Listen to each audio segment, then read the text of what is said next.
Hello, everyone, and welcome to another ETN Files interview. This is your host, Joanna Summerscales, and it's July 2021. My guest today is Dave Hodrien from Birmingham UFO Group, known as BUFOG.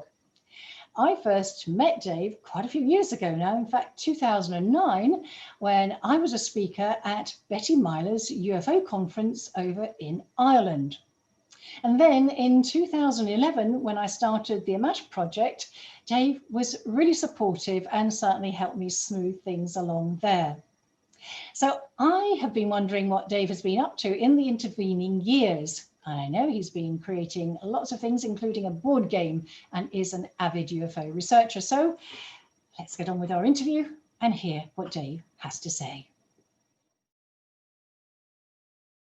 I'm going to get Dave to tell you a little bit about what BUFOG is, but before that, a little bit about his history and how he got into BUFOG, which is the Birmingham UFO Group. Okay, over to you, Dave. Thank you, John. So, yes, if I take things right back, as many people have had an interest in the paranormal since childhood, lots of different aspects of it, not just UFOs, but also ghosts, Bigfoot, everything. I've always been fascinated by mysteries of the world and things that haven't been fully explained. Was there anything that stimulated that interest? Did you have any experiences yourself? Or not back then, no. I had a sighting in 2009, and I've also had some ghost type experiences as well while I was back at university. But it was just a general fascination. I don't know. Some of the old books I used to read, Arthur C. Clarke's Mysterious World, things like that. I was just fascinated by just these stories, just these incredible things that had happened to people. And I just remember really spooking myself out there with a torch after dark, just reading this stuff, was really creeping myself out. From about age 10 or 11 or something, I started to look into UFOs in a bit more depth and everything. And the more I looked into it, the more fascinated I became with the subject. It just really hit home for me, just the amount of incredible cases on record. And I just thought, there's just too much going on here. It can't all be hoaxes or misidentifications. Yeah. I mean, there's obviously quite a lot of cases where things are seen and they're quite distant. And yes, some of those are obviously inevitably are misidentifications. But there's so many cases on record where people had proper close encounters with physical craft. And then even closer, obviously, the contact subject. Back then, it wasn't like I've always been particularly drawn to that particular aspect, but since becoming an actual UFO investigator, that has become of particular interest to me. So how did I become an investigator? Well, I started going to conferences when I was about 16 or something. I live in Solihull, just south of Birmingham, and the late, great Graham Birdsall used to run UFO magazines conferences in Solihull initially. They eventually moved up north to Leeds, etc. But brilliant. It was really convenient because I couldn't drive back then or anything, but I could just get a bus in and start going to UFO conferences. And I just remember probably the first one ever. And I just remember being there and seeing these people who are on the front lines of this subject, investigators talking about actual cases that they'd been involved in and gone and looked into. And I just found it incredible. I thought how amazing that would be to be on the front lines with this and speak to people who'd had actual experiences. Now, I could have become an active investigator a lot sooner. I continued having a very, very deep interest in the subject, continued going to conferences. But it wasn't really till the formation of Birmingham UFO Group in 2007 that it became my driving force to become an active investigator. I liked the idea of being the investigator for a group. So rather than just being Dave Hodrien, UFO investigator, I was the investigator for Birmingham UFO Group. Yeah. Now, I wasn't the original chairman of the group. The chairman of the group is two guys, Mark and Craig. They put together BUFOG initially. And I just remember coming across an advert for it online and thinking, oh, wicked, as a local UFO group, I can go along and meet other people fascinated in the subject, have a good old chinwag. And it was close enough to reach. It was convenient. And up until that point, the closest one, I think, was UFO Research West Midlands, UFO Research Midlands, UFORM. And UFORM at that point was kind of backing out from doing direct meetings. And a lot of the people who used to go to UFORM arranged to start to come to BUFOG. And UFORM actually helped BUFOG get started up, help them arrange things. So I was one of the initial members to sign up.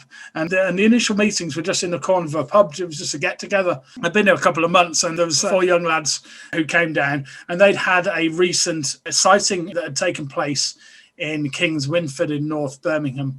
And it was absolutely fascinating. And speaking with them, it was a proper close encounter. And I was like, wow, this is amazing.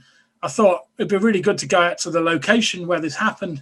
So I told Craig and Mark, I said, I'm planning to go out to the sighting location. And they were like, do you want to investigate it for Birmingham UFO Group? And I was like, yeah, sure. Why not?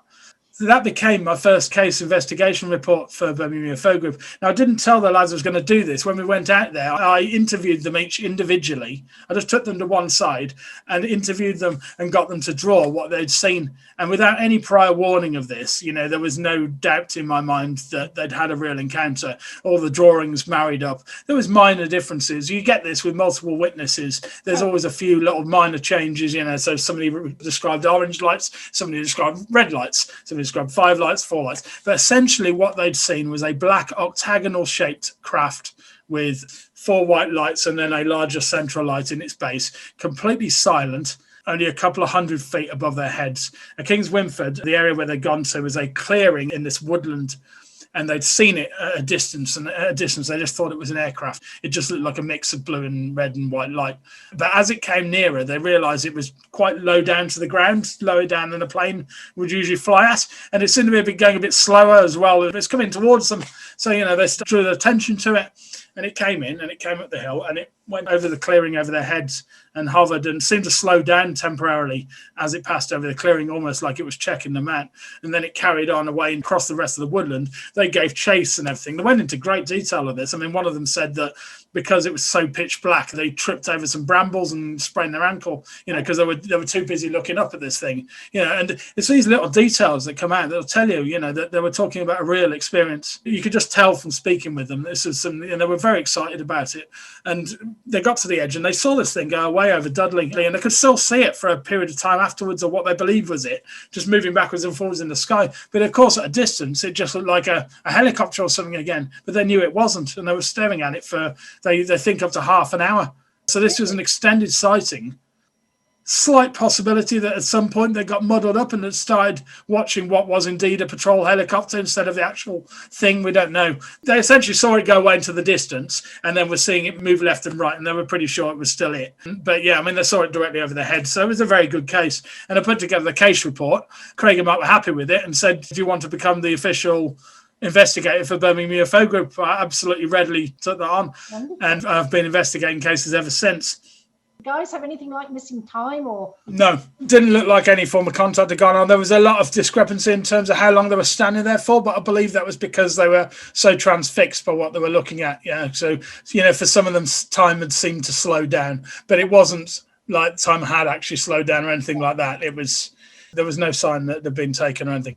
That case went out, and a couple of years went on. Started investigating cases. I mean, between then and now, I've lost count. What I do know is UFO sightings, easily over 1,000 cases. Contact cases, around 300 from around the world. And I'm not keeping a regular log that I tick and add cases to. But yeah, a substantial amount of cases. Through dealing with that many cases, I've got a very sort of deep knowledge of the different aspects that can occur, especially with the contact subjects. I'm also very aware of the alternatives for those aspects. So things that are not contact, but people can misidentify as contact. I deal with a lot of cases where people come to me directly with experiences. Most of my cases are from down on the ground, everyday civilians, all walks of life, all backgrounds, all ages. I've dealt with cases involving children, right up to elderly people. Many of the cases have been from abroad. Obviously, quite a lot of the cases from around the UK, focused around the Midlands, especially because we're Birmingham UFO Group, yeah. But I still get many cases in from elsewhere, and I've dealt with cases as far wide as Australia. I've even had some cases in, get this, I've had some cases in from Birmingham, Alabama. When I've contacted Birmingham UFO Group thinking it's Birmingham, Alabama, American, and I've told them I'm in the UK, but I'll still look into their case. So I've written up some cases from Birmingham, Alabama. Yeah, essentially that investigative work has become my work outside of my work. I don't earn any money off it, nor do I ever want to earn any money off it. I'm not in this for any kind of fame or fortune at all. I do what I do. The contact thing has become almost a sense of duty for me because of the ridicule and the effect it can have on people who experience contact. I've spoken with people who've been in all different ways around it. Some people react to it very positively. Some people have been in a state of fear with it and have got through that. Other people are still very much in that fear state, as you yourself know, Joanne. Yeah, and absolutely. I've dealt with some of those cases, and they really bring home the reality of this subject, and it's not like it's portrayed on television, because people only see it at a very high level. They see, oh yeah, people get taken up in the craft, yeah, so what, this sort of thing, that's just a small part of what's going on with this. It can really, really deeply affect people, and leave them in long-term issues, depression and panic attacks and things. Seeing those cases up front has kind of led me to have a kind of sense of duty to be there for these people who've had these experiences. I think that's really wonderful. And I see it as, because I'm doing a similar thing as a social service. And I mean that, really, absolutely. Because I'm also a regression therapist, and I've been in the sort of healing and meditation and all of that energy healing kind of field years ago. And that's an overlay for me. So I'm very interested in people's well-being. And I want to know, the impact this has. And it's really been an education to learn what people go through, the isolation, the ridicule, the, oh my goodness, the divorces, the lost businesses. I've been asked to take down interviews I've done because someone's got an interview coming up and, oh my God, they might see it for employers, and many, many more things. And families have split up. Really, you wouldn't believe the depth of trauma sometimes, not all the time.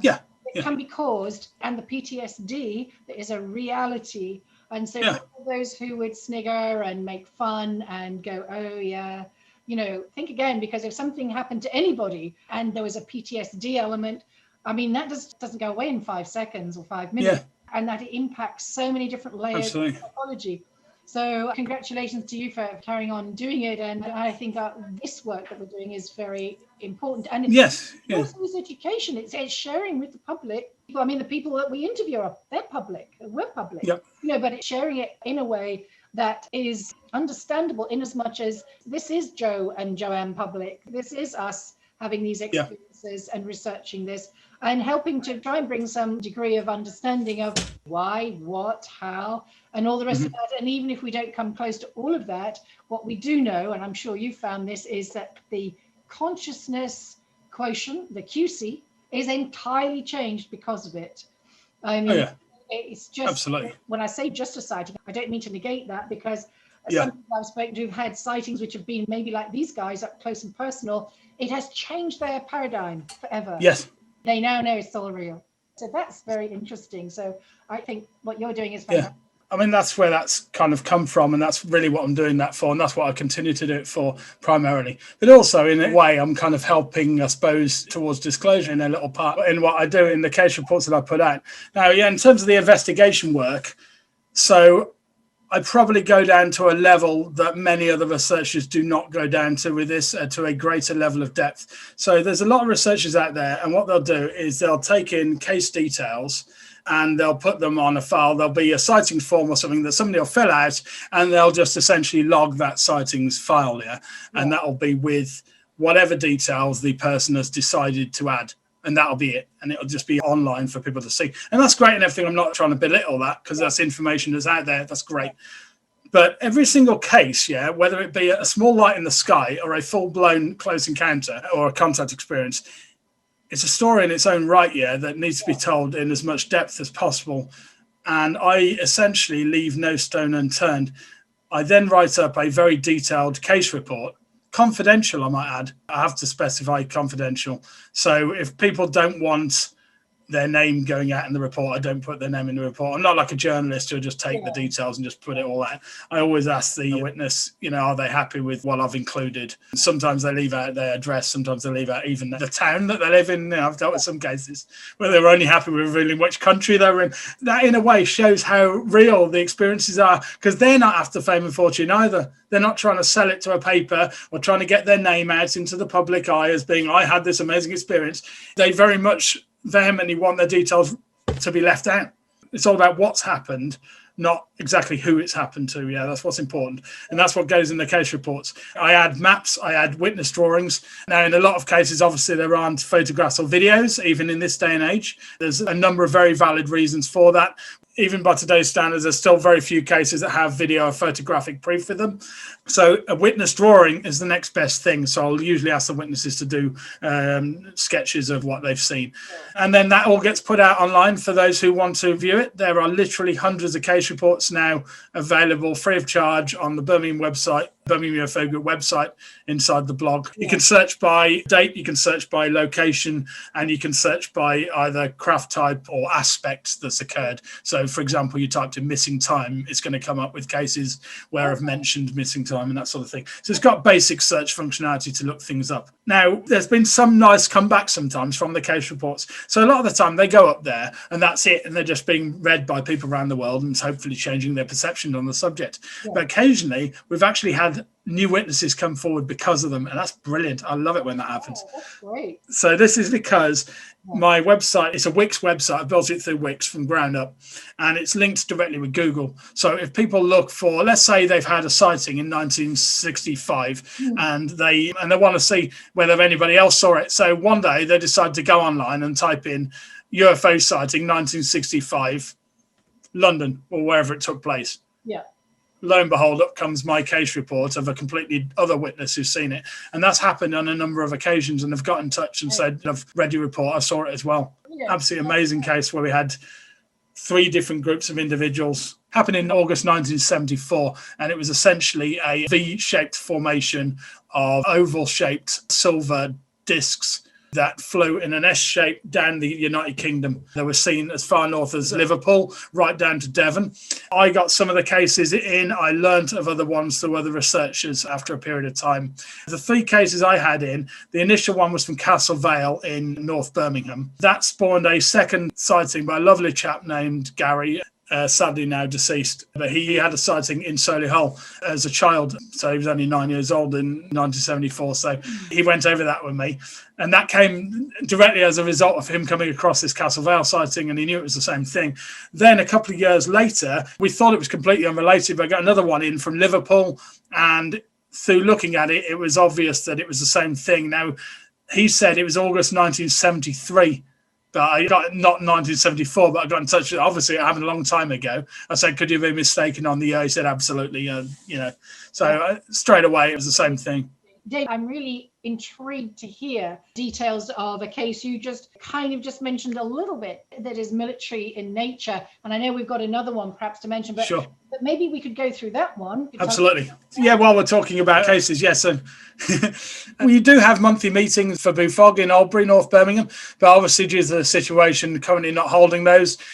But I'll hopefully get those physical meetings up and running again later in the year. At the meetings, we tend to invite speakers. You yourself obviously come and talk, and we get different speakers in from around the UK and sometimes for international speakers, and have special screenings of documentaries, that sort of thing. A bit more on the group, actually, before I go over that case. Just wanted to cover how I became the chairman. So, yeah, a couple of years went by as an investigator for the group.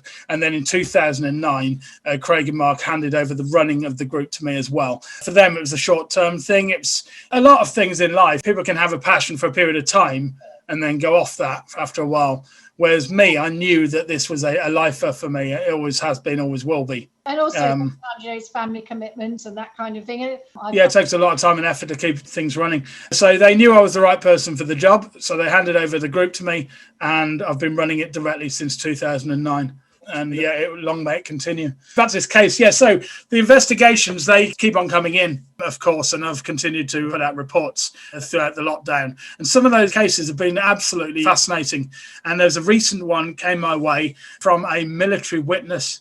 Now, as I said earlier on, a lot of my cases are from straight up everyday civilians. Yeah. But very occasionally I'll get contacted by somebody with a military background. This gentleman, there's only certain things I can reveal about this case. I'm not allowed to reveal his name, not allowed to reveal his squadron, not allowed to reveal the precise location of where this took place. Is it in the UK?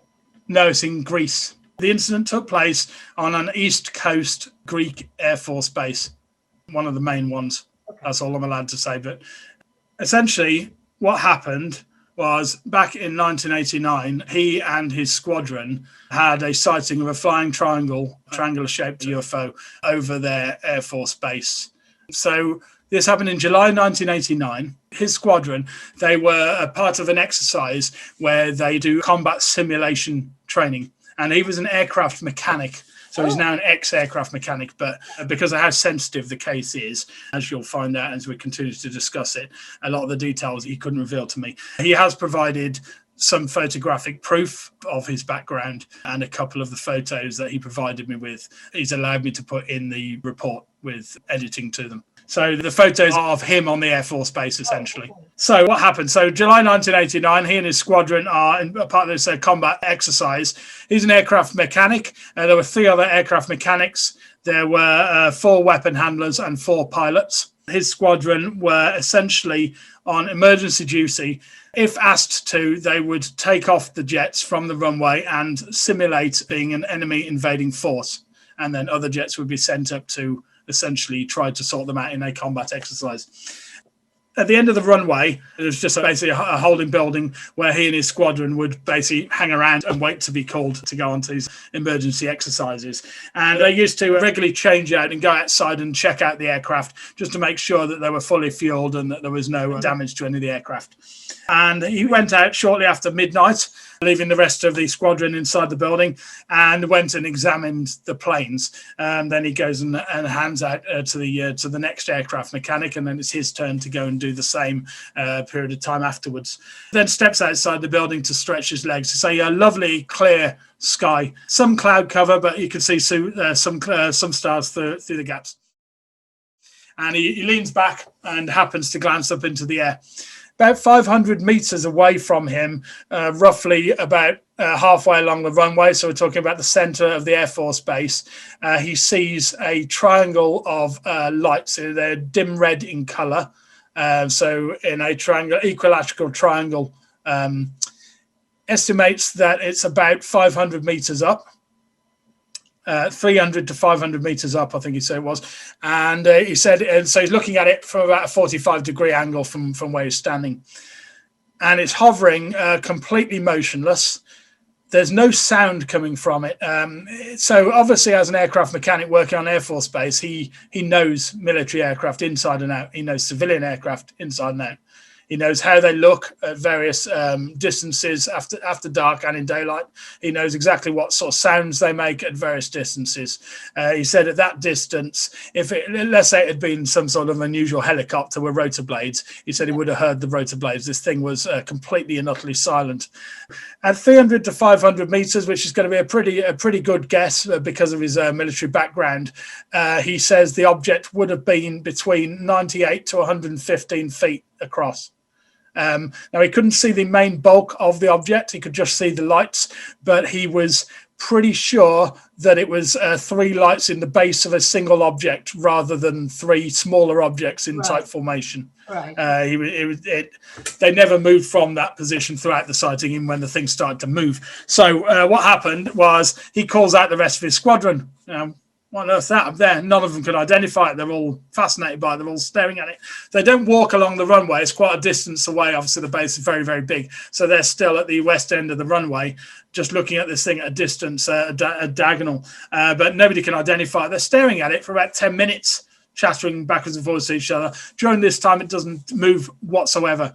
Then, all of a sudden, have a guess what happens next. You know what I'm going to say now. So all of a sudden, the thing just shoots off like a bullet, heads out eastwards over the coast, off out over the sea. He said it had gone from into the distance in the space of about 1 to 2 seconds at most. Wow. He said the speed would have been thousands of miles an hour, no sound whatsoever. Or the only sound was a whoosh of the wind when it moved. It disturbed the air, and he heard a whoosh sound, but he believed that was from the air current moving, not the object itself. Okay. So they were all obviously gobsmacked at what had just happened. They knew that whatever this thing was, it was no drone, it was no military helicopter or anything like that.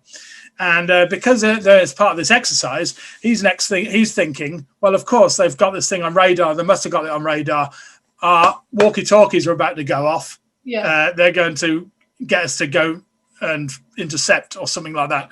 Nothing came through yet. There was no alarm raised or anything. So they just go back into their into their bunker, and they carry on until morning time, and their shift ends about 6 a.m. and they go back to their barracks and all have a sleep. When they wake up later in the day, after a number of hours, they all get a call to go to their commanding officer's barracks. They go in there, and it's immediately obvious that their commanders were aware of what they'd seen over the base. And what they said to them is, they said, "We were aware that you saw something last night out over the runway." And what they told them that it was something similar to an AWACS plane. An AWACS plane it's got a large round radar dish sitting on top of the plane. It's essentially for radar jamming purposes. AWACS planes are normal aircraft. Yeah, they do not hover silently. They have to continuously move. They can't hover like a helicopter, and they definitely don't shoot off at thousands of miles an hour from a standing still stop. Nor do they have red lights in a triangular formation and no other coloured lights on them. So straight away, both the man and the rest of his squadron, they were all aware that this obviously wasn't what they'd seen, and it was obvious to them that a cover-up had gone on regarding this. They were told not to talk about it to anybody. Don't talk about an AWACS being there then. Correct. Yeah. Exactly. Yeah. So they said that they couldn't talk about it, and yet they said it was something similar to. They said they were testing. It was some sort of new aircraft, and it was similar to an AWACS aircraft. Obviously, I cover. Yeah. Sorry, David. I was just going to say, how many people were there giving the guys in the squadron this story? Was it just one, or were there several? Oh, there was a few people in the room. So yeah. There wasn't anything untoward. He didn't mention any kind of shadowy figures standing there wearing shades or anything like that. I know in some cases you do actually get that, sounds like a bit of a joke, obviously, since the Men in Black movies and that sort of thing. But there are cases on record where people have had shadowy figures, unidentified people in suits standing at the back of the room. Because of course, while the Men in Black films are comedy films, they are at least partially based on actual real life cases. At a high level, obviously. With this, it was obvious that a cover-up had gone on, and this is why the case is so sensitive. The man was very, very edgy about discussing this with me. I had to gain his trust over a long period of time, just to tell him that his details wouldn't be given out, only what he allowed to be given out would be. And I've gained that trust now, and it's great. Oh, do you know if any of the guys actually spoke to the radar people? Yes, I was going to get to that. So the gentleman who's contacted me, he actually knew some of the guys who ran the radar on the base, and he spoke with them not immediately afterwards, but a number of weeks afterwards, and they informed him that nothing had been picked up on radar. So that implies that this object was using some kind of radar jamming stealth type technology. Yeah. It's a very good case. Obviously. Some of the details had to remain hidden, so it's never going to be one of these cases where the people involved are going to ever be known about, unless other people involved in it decide to come forward and share their names. I obviously treat his confidentiality at highest discretion.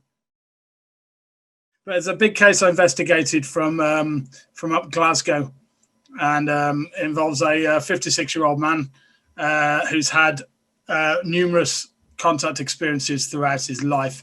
Now, this is a big case, and I can't go over everything. I'm going to cover a couple of his experiences here, ones which I think your listeners will find particularly fascinating, but he's had many experiences, and they're all documented fully. Or any case I go over, you can always find the report on the BUFOG site to fill in the gaps. But one of his first main experiences, he had some childhood kind of ghost type experiences, people who'd suddenly vanish and this sort of thing. But his first main experience involved a dual abduction of both him and his elder brother. Occurred when he was 7 years old, and his brother was, I think, 9 at the time.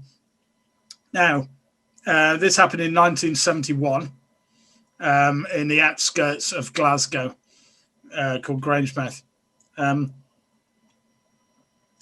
And one of the great things about this is he'd actually written down the details. So a lot of the time when I go to somebody to go over their case with them, they haven't haven't got anything in advance to give me. Oh yeah. Yeah. With this, what he'd done is a number of years before I spoke with him, he decided to put together a little diary of weird things that had gone on through his life. And the first main thing that in that diary was what I'm about to cover. So he'd actually written it out already, which was brilliant because, well, I mean, for a start, you know, it showed that he was talking about something that had actually happened because he had everything. He had drawings and everything that he'd done many years before. Yeah. So it wasn't like he was just coming up with them on the spot or anything. Yeah. He handed them me. He did other ones I asked him to do on top of that, but some of the ones were originals, and you can see the originals inside the report. They're labelled as such. So he handed me this diary, which really helped. And then I obviously went back with additional questions. So essentially what happened, it's an absolutely incredible incident. So it was about... It was one evening in the summer of 1971, and his parents had gone out for the evening to a play, I think. And he and his brother, there was a babysitter, and their cousin was there to babysit them for the evening. Now, around that time, he used to go up to bed about sort of 7:30, 8 o'clock at night.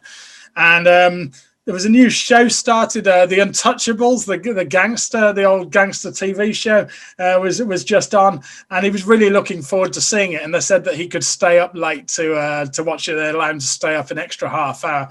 But there'd been some kind of delay to the programs, unfortunately, and that had meant that it couldn't start at this earlier time, and he was really annoyed by that.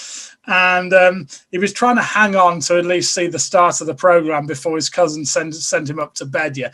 Now this time it's about 7 o'clock in the evening. Yeah. It's not fully dark outside. The sun's just starting to set, but it's summertime. Yeah. So I think it was early summer. So it's not. It's kind of dusk time outside. And all of a sudden. He's kind of arguing with his big brother and his cousin to stay in the room to watch his TV program. All of a sudden, the room lights up bright white. It's coming in from outside, and it's just everything is bright all around them. His cousin starts to panic and says, "Don't go to the window. Don't look out."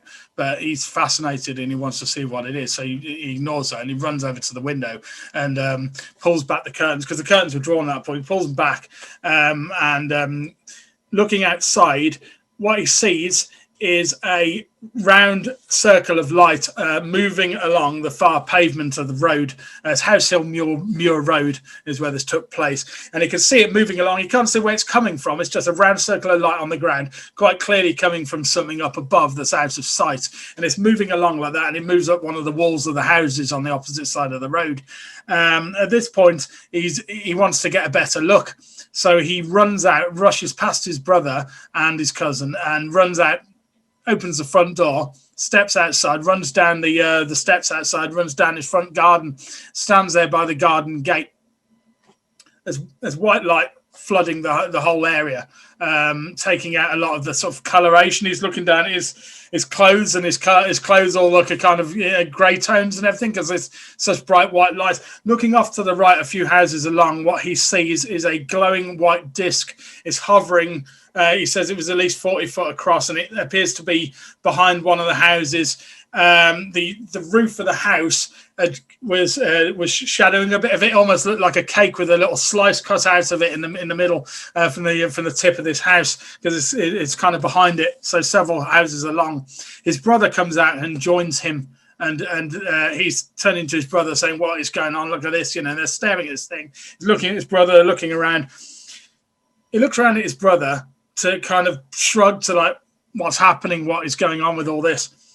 His brother can't answer that. He turns back round and there's a figure to his right now, standing to his right, taller than him, but don't forget he's a child, 7 years old. He thinks is about 5 foot. He only sees the back of the figure. The figure was wearing a dark overalls, sort of top and sort of long cloak type outfit. And it's bald. He can't really see what colour its skin is. He assumes light grey. Well, he found out later on it was light grey, but we'll get to that. But it looked like grey, but then the whole surroundings did. It was a grey, but he couldn't see its face. It was facing towards the craft. It was like looking towards the craft the way they were looking, and it had its hand on his right shoulder. So it was just there all of a sudden, and then, bang! Everything changes. He's no longer standing in his garden. He's inside a bubble of light pink coloured energy of some kind of plasma, like light all around him. Ooh, wow. His brother's still standing there next to him. They're in exactly the same position. They're just all of a sudden surrounded in this pink light. Yeah, he's like, totally, what is going on? The pink light starts to dissipate and break apart, and as it does, he starts to see daylight through it and pieces of housing, and it starts to melt away. And as it does, he realizes two things. First of all, he's no longer standing in his garden. And secondly, it's broad daylight, and but they're standing in exactly the same position. Yeah, where he's standing is there's a side road. There's this kind of cut through pathway, several doors along, alongside the house that the disc had been behind, and he's halfway along that with his brother still standing next to him. There's another boy down on the ground playing with a toy truck. And he looks up and he's just staring at them, just mouth open. We don't know what that boy saw, but potentially you saw them appear out of thin air. They just realise they're standing in this broad daylight. They're absolutely confused. A window opens in the house next to them, and a woman leans out and says, "Oh, you two, are you the boys that have been missing? Are you the boys that have been missing all night?" Now, what we can gather from that is that his parents, it was now the next morning, but they didn't know this. It was just disoriented. It was about 10 in the morning. They'd had hours and hours of missing time, and it was now the following morning. But he didn't really know. He didn't know what time. It wasn't like he checked his watch. He worked this out later on. But this woman, what that implied was that his parents had come back, found them not there. We don't know what his cousin did or didn't know about what had taken place. Okay, and there's a very valid reason for that, so which we're going to get to right now. So they find themselves in this side passageway. They're very disoriented because it was like a second had gone by. It's like bang, and they're just changing in this totally different location. He runs back to the house. He runs down this side pass and starts going back towards his house. As he reaches the gate, he realizes he's forgetting the incident. He can actually feel the memories of it leaving his mind. And by the time he reaches the gate of his house, it's gone completely. The entire incident is gone from his mind. He doesn't know if it's gone from his big brother's mind because he never asked, because it was like, it's all a bit of a blur after that. He says life carried on as normal. For a number of years, he used to go fishing with his father, and he said that on many occasions his dad would bring up the UFO subject with him. It was almost like he knew that something had happened to them, and he was trying to kind of coax information out of him or get him to remember. But he never went into depth. He never sort of said to him, "Do you remember seeing that? Being out there on that night? What happened? You vanished," or anything like that. He never told him exactly what had gone on. But it was almost like he was trying to prompt him to remember what had happened. What happened with this? Sorry, I was just going to say, so it sounds like that, because obviously the parents weren't there, the babysitter cousins saw whatever it was, and maybe some other people saw something. So it sounds like even though the parents didn't see it, they knew it was a UFO and that their children had been involved in some kind of event, and that it was known.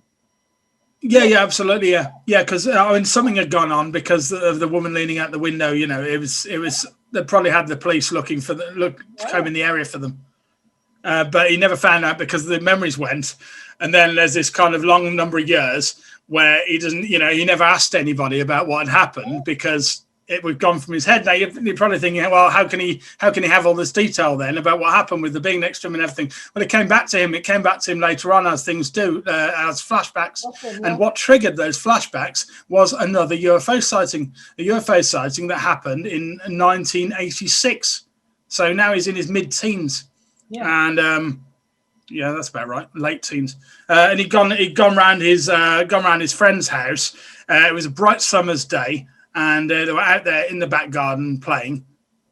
And what happened with that? I think that's right. I think we've got I might have the dates wrong. I'm trying to work out the ages. I like to get dates right where possible, but I did this one quite a while back.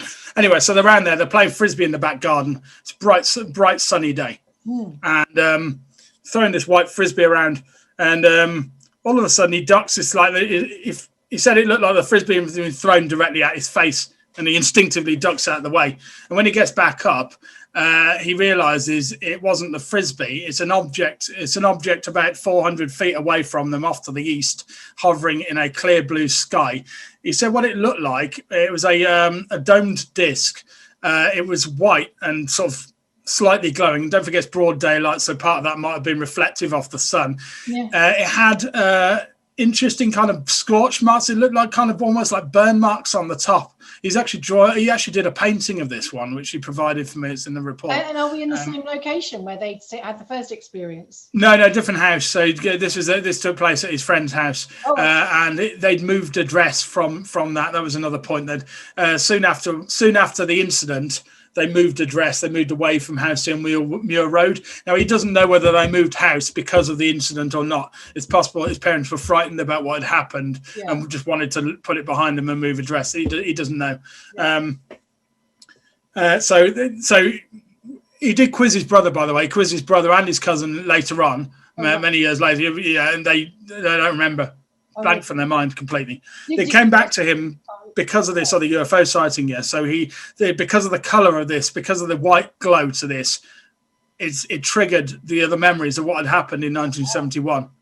And it came back to him, not immediately. It came back in the following days as fragmented memories, almost like just thinking back randomly. Like let's say you just randomly start thinking about an old holiday that you went on 20 years ago, kind of like that. So it wasn't nightmares or anything. It was broad daylight. He just had sort of waking flashbacks to it until he remembered everything, until he remembered the being. He remembered appearing inside this pink bubble of light. Anyway, so so this other case, what had happened? It was just there. It was hovering, and his friend thought it was some sort of remote controlled thing, but it was like, can't be. He said it's too big. He said it was about 25 foot across, he thinks. And it was just there, and it started to move off to the south. They watched it for a period of time until it kind of got lost behind some housing. Ran inside the house and ran upstairs to the bedroom window to carry on watching it. And it went along to a nearby river close to central Glasgow. Sorry, the exact name of the river, I forget now. River Clyde, I think. River Clyde, that's the one. Yeah. It reaches the River Clyde, does a right angle turn, and then starts following the River Clyde to the west.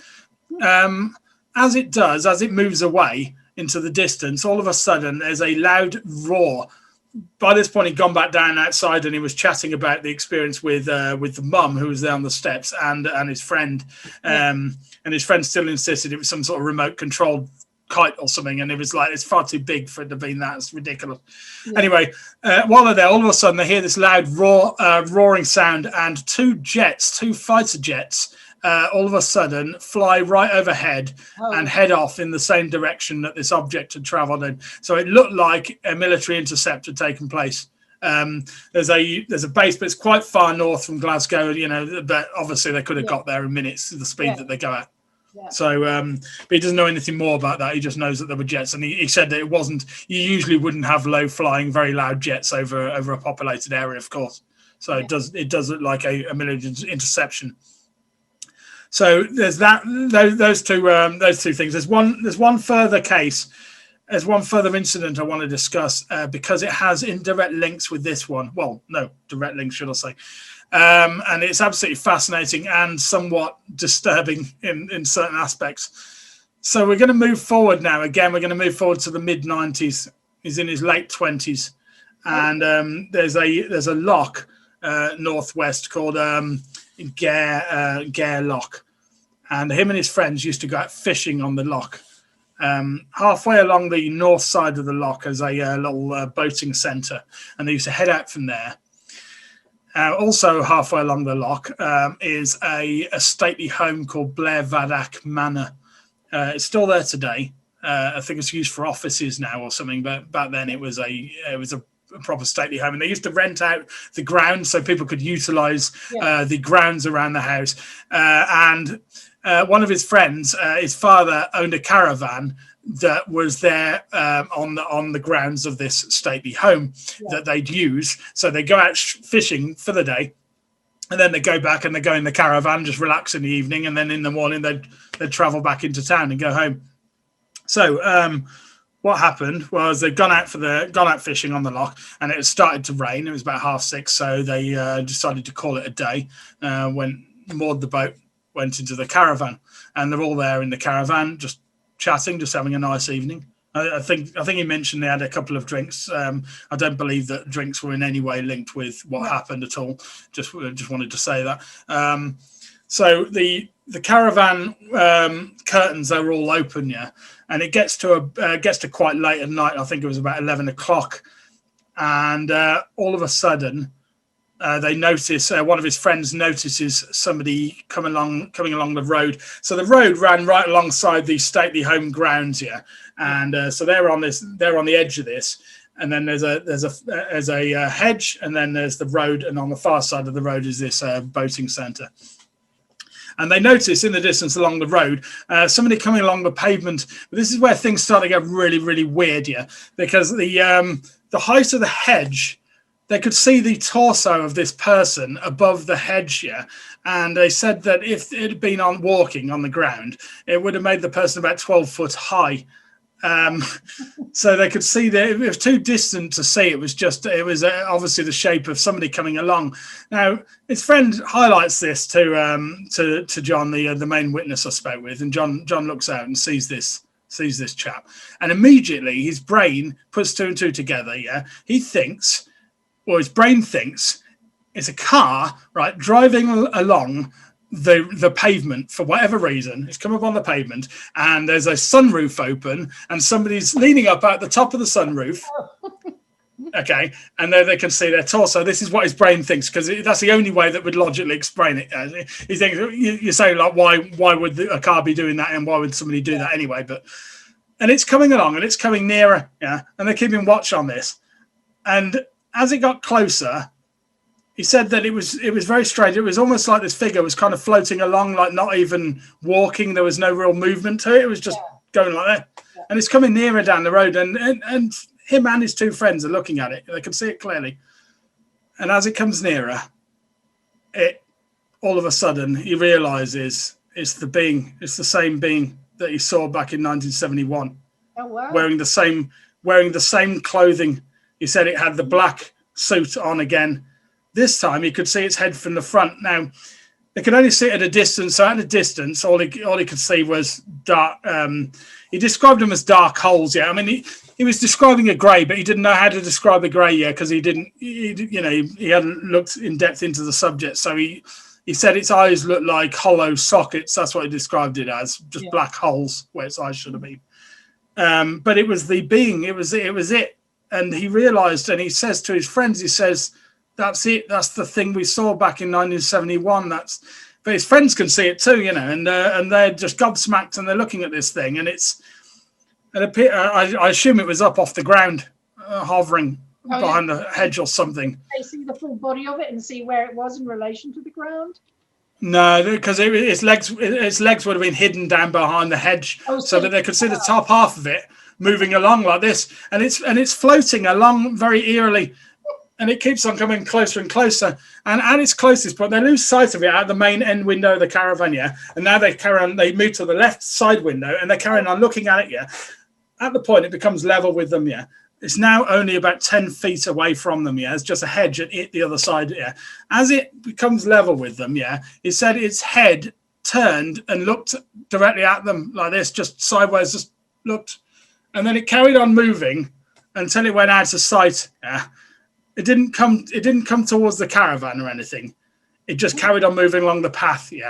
But that's not the end of it, because a second later, as these noises start banging, loud banging sounds, thuds outside the caravan, and this weird screaming type sound, and they realise it's coming from the other side of the caravan. Now the other side window of the caravan, they had the curtains closed, yeah, on it. And they realise that these sounds are coming from the other side of this window, the other side of this closed curtain. Outside or inside? Outside. Oh. There's something outside the caravan making these thudding noises and these strange screaming sounds. One of his friends plucks up courage because they don't know what's going on. They're quite, obviously frightened by what's just happened with this strange being going past, and then this all starts. His friend creeps to the curtains and pulls it back. And what he sees is a sheep's face pushed up against the window. There's a sheep up off the ground, several feet off the ground, being forcibly pushed into the other side of the window. The thuds they can hear are the sheep's legs bashing against the outside of the caravan, and the screaming sounds is the sheep panicking. So it's up in the air, and obviously it's pretty horrific, what would you do? He immediately backs off, the curtains go closed, thing stops, bang, stops. The noise stops, there's nothing, it's dead silence. Obviously they're all very, very concerned by this point, pretty scared, to be fair. One of his two friends reacted very, very badly to the situation. He proceeded to go around the caravan, searching through all the drawers. He found some of that safety rope, some of that blue safety rope. He got that out, and then he proceeded to tie all the door handles and the window handles and everything with it, like a spider web, all around the outside of the caravan, kind of panicking, trying to block all the doors and windows so nothing could get in. Outside, then? What's that? Had that guy gone outside? No, from the inside door handle and the inside latches. He didn't go outside. So he ties up all the windows and the door, and then he goes and sits underneath the table, cross-legged, quite obviously in a sense of shock. The other two, including John, just basically sit there, terrified. After a while, they start talking about, what happened and this sort of thing. They remain like that till morning light, till 6 a.m. They don't go to sleep. All of them stay awake because they're so frightened by what's happened. When the light starts to come up, they pluck up enough courage to have a peep outside. They look around. There's no sign of anything, no being, no sheep, nothing. They decide at that point to leave the caravan and walk back into town. They would usually, wait for a bus, but they just wanted to be out of the area as soon as possible. So they just basically all got out there and hiked about 10 or so miles back into the town and went back home. What a bizarre, beyond bizarre experience. I mean, why? Poor little sheep. Wow. If it was. So the thing with the sheep, I mean, there's various theories, obviously, with the sheep. John wonders whether this being was trying to frighten them on purpose. I don't know whether that was the case. I think it's more likely that the sheep was potentially picked up by a craft in the vicinity, in some kind of energy. Either it was going to take the sheep, abduct it, or whatever, or or it's just some kind of energy field, and it was just happened to be, no gravity or whatever. It was just up in the air. We don't really know. Obviously, you've got the animal mutilation thing, but there was no. It's not like they went outside and there was a mutilated sheep there or anything outside. It had just gone.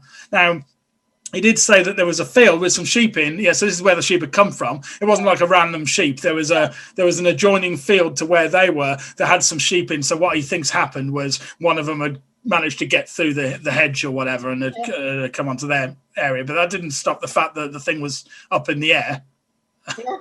Wow.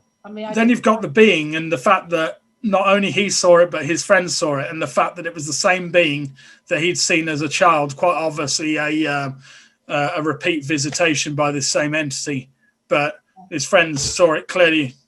And then you've got the fact that it didn't seem to interact with them.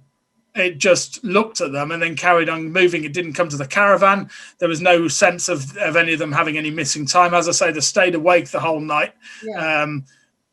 John was pretty sure that they didn't lose any time. So he doesn't think they got taken. But absolutely fascinating and obviously quite disturbing. It's quite a creepy sense of a series of events. I mean, I have to say, that's the first time I've ever heard of of a sheep if it was the real sheep that was used as a battering ram to get their attention. Poor sheep. I just I think I think it's more likely that it was involuntarily picked up in some kind of energy field. You know, the whole thing with the scaring thing. You have to ask why would it do that? I know. Why is that? Why randomly spook them out many years later and then not seemingly interact with them any further than doing that? Just is there a special symbolism on sheep for them, or in another way? No, not at all. No, which is what leads me to believe it was probably just it's possible there was a craft over the caravan or something, and the sheep had just been picked up in some kind of energy field. Oh, right. And so it wasn't intentionally being used as a battering ram. It's just the consequence of it. Yeah, I think it's unlikely it was being used. I think it's very unlikely. The whole idea that they were doing that on purpose to frighten them seems unlikely to me. And I'm not saying that it's entirely outside the realms of possibility. Yeah, of course it's not. But there's very, very few cases on record where the beings intentionally frighten people, as I'm sure you're aware. When people are frightened by these beings, it's usually through a sense of not understanding what's going on, and because they're very, very cryptic and don't really say much to people most of the time. So, which is obviously very frightening in its own right, but I don't think that it intentionally go out their way to frighten people. Absolutely. I mean, that's sort of a huge range of experiences then, from sort of 7 till the 90s. Oh, that's just a few of them. He's had about 20 or so experiences in total, including other UFO sightings. Most of the sightings have got multiple witnesses.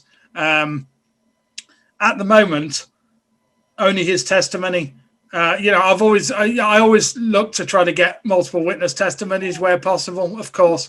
I think with one of the cases we had a written statement by one of them, but he didn't want to talk to me. So the problem is, what people forget with this, is where you're dealing with a multiple witness case. If one person's willing to talk, the majority of the rest of them are still going to be in a sense of fear about it. Like, for example, the other 2 people with the caravan, both of them very, very negative towards the subject. Didn't want to know. He tried bringing it up later on with them, not because of me asking him to do that, just trying to bring it up with them in conversation, and they shut him down. They didn't want to know because they were so frightened about it, because of what had happened. It's not uncommon that I've come across that, and I think I was mentioning to you the case of Canadian Steve Boucher. Yes. And he was talking about how his whole band was taken. I think it was in 71 as well, actually. That's in Canada, but But what I was thinking about that is that he struggled to, he fought to remember. He knew something strange was going on and all the rest of that. And when they were all reunited, about 4 or 5 of them, and he was the last, to come back to the group. He wanted to talk about it, and they said, no, that's it. We've all agreed we're not talking about this ever again. Yeah. And he was determined that he was going to try and, bring that forward. Anyway, that's another case. It's hard for people to deal with, isn't it? It's people don't want to deal with it. This is why a lot of cases never see the light of day, and what we see as researchers is the tip of a massive iceberg. It really is. Right. I've spoken with so many people over the years, and I just ask them just in passing, when we get on the UFOs, randomly start talking about the subject, or they know because of what I do, and they want to talk about it with me. And and I'll invariably ask them, have you ever seen anything? Oh yeah, I saw something. I've seen a couple of things. You ever reported them? No. Most people don't bother reporting it, or are too frightened to report it, because of the ridicule thing, or because it's genuinely disturbed them and they don't want to know, and they block it out and they move it to a part of their brain. They know it happened, they know it's real, but they don't want to explore it, and they don't want to know what because it's too frightening for them. It's too outside of the norm for them. And that's why with some repeat cases, they don't even realize that they're having repeat contact experiences until they have a particular experience that, a trigger experience that then, and then they start to readdress things, and then they're like, oh yeah, but then was that incident, and then it was that time when I had the missing time, and then it was that with the psychic time. And you go back through it, and you find out that they've had stuff since childhood. So they start talking about one experience, but when you start delving into it, you find they've had loads of experiences. It's wild. With John, then, in this set of interesting cases since he was 7 years old, I often find that people have enhanced aptitudes, abilities, faculties, Yes. maybe you want to call them, different from, I'm going to say you and I you know, generally speaking, and I don't mean Yes. that they become superhumans, but maybe Yes. maybe develop a superhuman skill or faculty. And I'm just wondering if John noticed anything like that.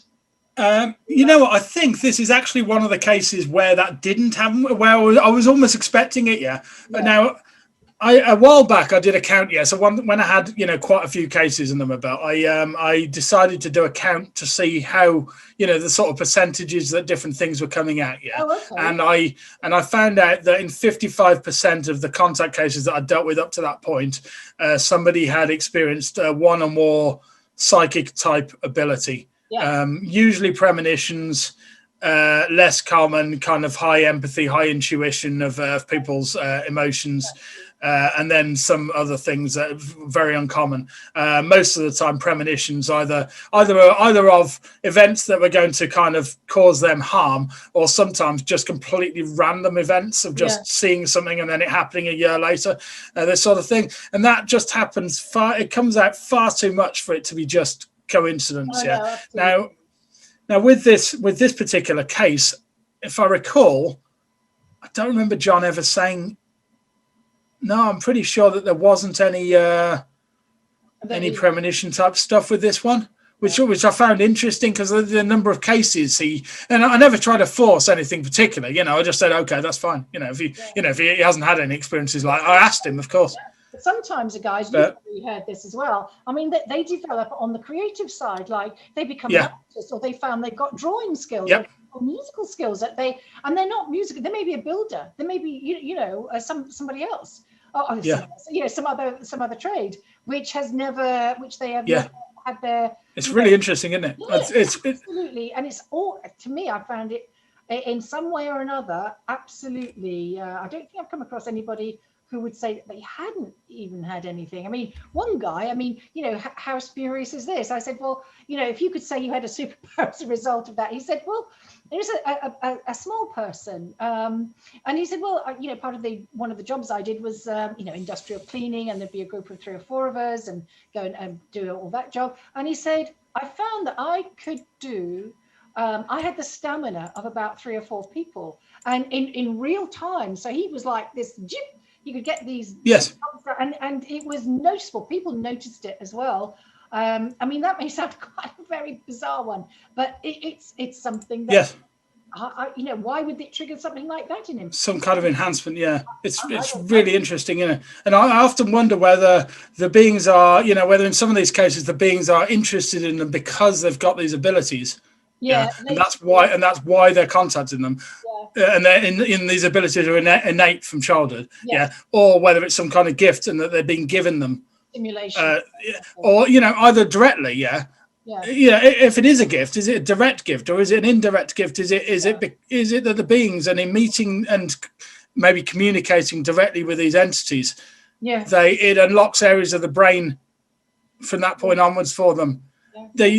All we do know is that it's happening far too regularly for it to just be coincidence. I think anybody has got, that's pretty, for me 55%, I think that's far too much. If you consider how unusual it would be for somebody to say that they had psychic type abilities, the fact that over half of the people I've investigated who've had contact have had kind of some kind of premonition thing or high intuition or something like that, or were able to predict drawings and this sort of thing. Absolutely. And then actually maybe with John there was something, because as I said, in childhood he'd written down a few ghost type experiences. Were those ghost experiences through having a sixth sense that he didn't realize that he had? And so maybe he had innate sixth sense type abilities, but he didn't interpret them as such. So did John find that his brother had continued experiences, or did it just sort of stay with, at his door? It just seemed to stay with him, almost like it was focused on him. As I said, a lot of his experiences involved other people, so involved friends who also saw the same as him and this sort of thing. But it seemed to be focused around him primarily. And you get that with a lot of cases. It's possible his older brother was just indirectly linked with it was taken because he happened to be there alongside him. Yeah. Did he, at any chance, after he had the memory, recall, did he ever go back to his parents and say his dad would, talk about that? He's, I think, from what I recall, because this is a few years ago now, when I spoke with him. I think one of his parents had passed away. Oh, right, okay. And his other parent was again very negative to talking about the subject, and I think he said that they weren't negative to it. They were just quite very, very skeptical of it. Yeah. So he worked that out with them through previous conversations.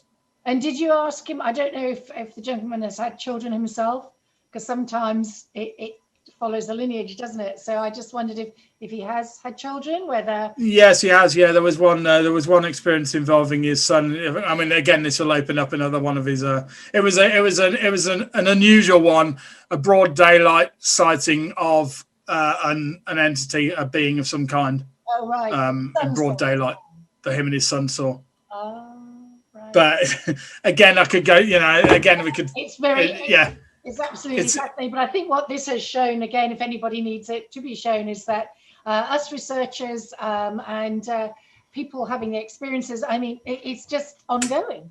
And you know, here to help log it along with a lot of other people in the UK and the rest of the world to help people share their experiences, whether it's on camera.